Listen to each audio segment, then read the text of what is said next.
omissão e uns drinks a mais foram os elementos perfeitos para um predador.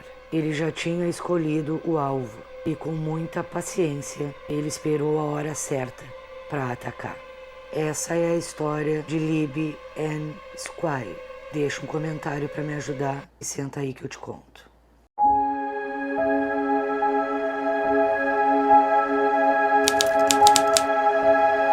Bem-vindos ao canal, é uma honra tê-los aqui. Libby Ann Squire nasceu em 1998 em West Yukon, na Inglaterra, uma cidade bem pequena. Libby, com 21 anos, em 2019, estava cursando a faculdade de filosofia. Tudo estava perfeito na vida dela. Em 31 de janeiro de 2019, Libby saiu com os amigos para passear. Ela tinha uma palestra na faculdade na manhã seguinte e não queria ir, mas acabou cedendo pela insistência dos amigos. Libby morava com colegas num apartamento dividindo o aluguel. Ela tinha um namorado chamado James. Durante o passeio com os amigos, ela se comunicou por mensagem com James. A última mensagem recebida de Libby foi às 22h20. Perto das 23h30, Libby e seus amigos foram num pub, mas ela foi barrada, porque segundo as regras da casa, Libby estava com jeito de quem havia bebido demais. Seguranças na porta não deixaram ela entrar. Então, os bons amigos de Libby pagaram um táxi para ela voltar para casa, sozinha e bêbada, enquanto eles entraram no pub para beber. O táxi deixou Libby na porta da casa dela, mas ela não entrou. Libby ficou andarilhando pelas ruas, dizendo nada com nada. Falou com algumas pessoas desconhecidas. Ela andava cambaleando, nitidamente embriagada, ou com efeito de alguma coisa. Era o que as pessoas pensavam. Essas pessoas tentaram ajudá-la, mas devido à sua agressividade, todos se afastaram e ela continuou sozinha andando. Era inverno e estava extremamente frio. Esse quarteirão que ela andava para lá e para cá era perto da casa dela. Ela chegou a sentar num banco, ficou por um tempo e logo continuou caminhando. No dia seguinte, ela não foi à palestra na faculdade. Logo, colegas e amigos e a família acharam estranho. Ninguém sabia dela. A família falou com os amigos que a colocaram no táxi e eles contaram o que aconteceu. Não sabiam de Libby. No apartamento que Libby morava, ela também não estava. Ela havia simplesmente sumido. Lisa e Russell, seus pais, ficaram apavorados. Algo tinha acontecido de ruim. Eles foram até a polícia falar que sua filha estava desaparecida. Os investigadores falaram com os amigos que contaram a mesma história sobre o táxi. Os policiais, então, foram percorrer o caminho que Libby fez, perto da casa dela. Eles acharam a chave da casa dela, no jardim de um vizinho do lado. A polícia também foi atrás de imagens de câmeras de segurança, além de conversar com várias pessoas que moravam na rua de Libby. Os investigadores conseguiram refazer os passos dela e ficou evidente que ela chegou de táxi em casa, mas não entrou. Começa a busca por Libby Squire. Onde ela estaria? Lisa e Russell foram na mídia pedir ajuda para encontrá-la. Mais de uma centena de policiais estavam procurando por Libby. Eles procuraram em rios, em vielas, em todos os lugares que vocês possam imaginar. Com as imagens das câmeras em mãos e as testemunhas entrevistadas, a polícia tinha um suspeito, mas não sabia aonde Libby estava. A polícia estava quieta, investigando até montar o quebra-cabeça e pegá-lo. Em março, dia 20, quase 2 meses depois do desaparecimento, um pescador encontrou um corpo numa lagoa. Esse corpo era de Libby Squire. A causa foi impossível de estabelecer, devido ao estado de decomposição.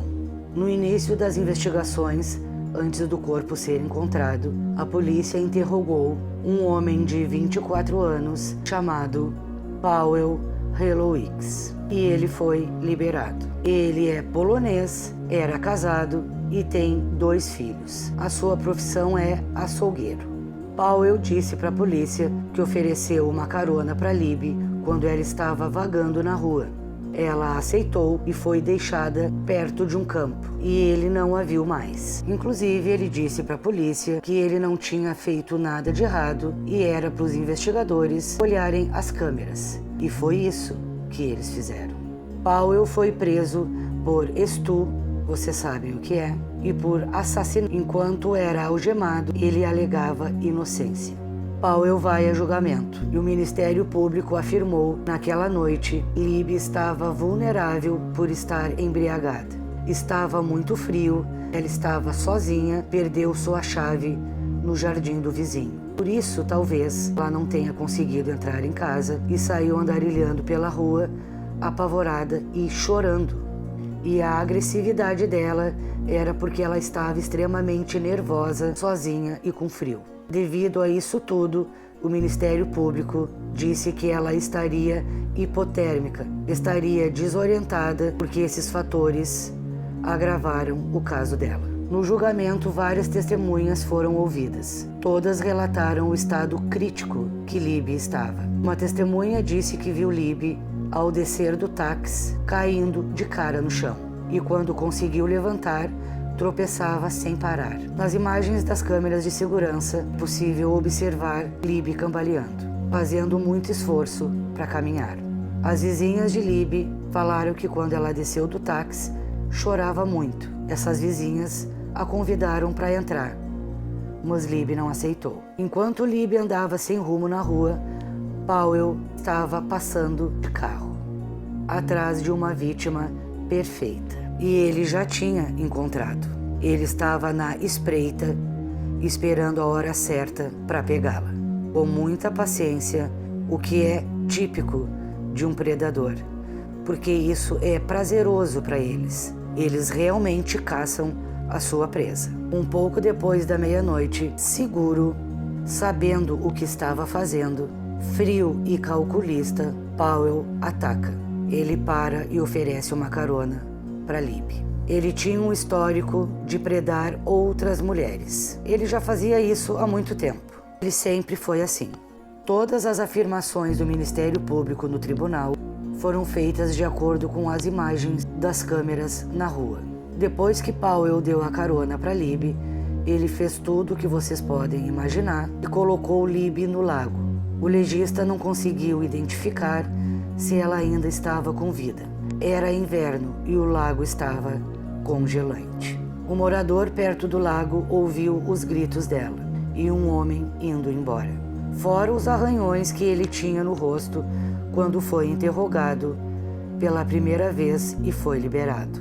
A polícia ainda não tinha provas para prendê-lo, por isso o liberou, mas sempre esteve na cola dele. E os investigadores ainda não tinham o corpo. Por isso, eles tinham que continuar o trabalho deles. Não tinha como Powell escapar, além das câmeras terem pego tudo. Eram várias provas materiais irrefutáveis. Uma delas foi o fluido corporal de Powell encontrado em Libby. Vocês sabem qual.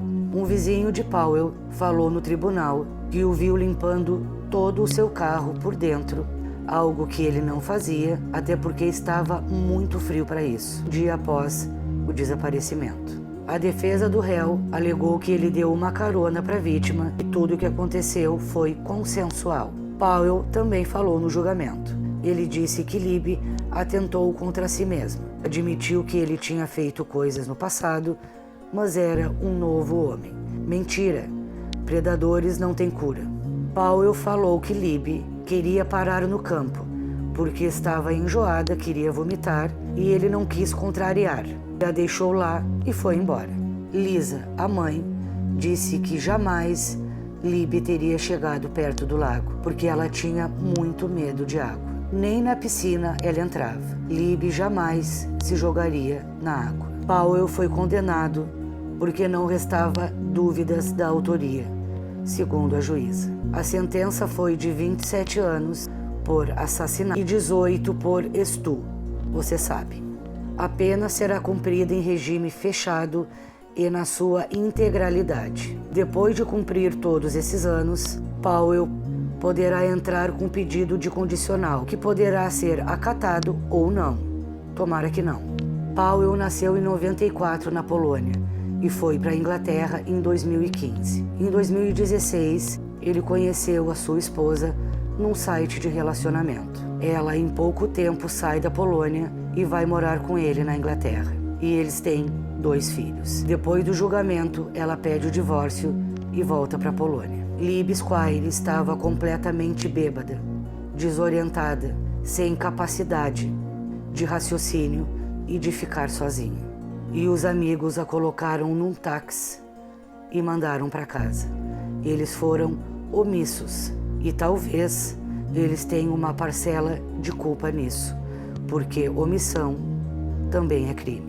Eles não se importaram com seu estado crítico de vulnerabilidade. Isso não poderia ter acontecido. Pelo menos um deles deveria ter acompanhado Lib até a casa dela. Não era muito longe. A justiça foi feita. Powell vai ficar muitos anos preso. Talvez quando ele peça condicional seja negado. Mas isso não traz Lib Squire de volta. Deixa um comentário para me ajudar, te inscreve no canal e até o próximo vídeo.